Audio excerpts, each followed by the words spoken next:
Hi friends, welcome to Aadya recipes.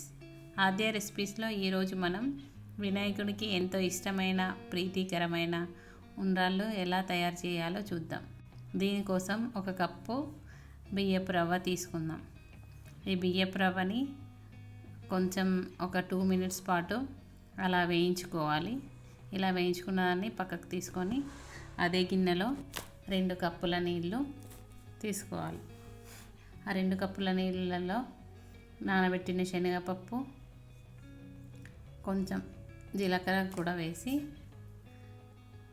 అది కొంచెం మరిగిన తర్వాత, ఆ నీళ్ళు మరిగిన తర్వాత బియ్యపు రవ్వ దాంట్లో వేసి కలపాలి. ఉండలు లేకుండా బాగా కలుపుకోవాలి.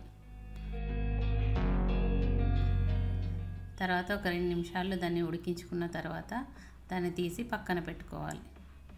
పక్కన పెట్టి కొంచెం చల్లారాక దాన్ని ఉండ్రాళ్ళలాగా చుట్టుకోవాలి.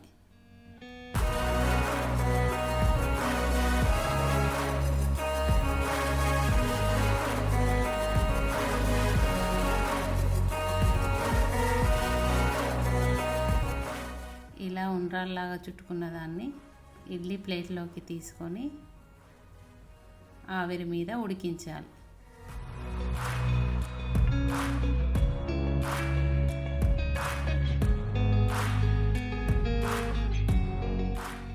ఆవిరి మీద ఒక 5 నిమిషాల పాటు ఉడికిన తర్వాత మూత తీసి చూస్తే వినాయకుడికి ఎంతో ఇష్టమైన ఉండ్రాళ్ళు రెడీ అయిపోతాయి.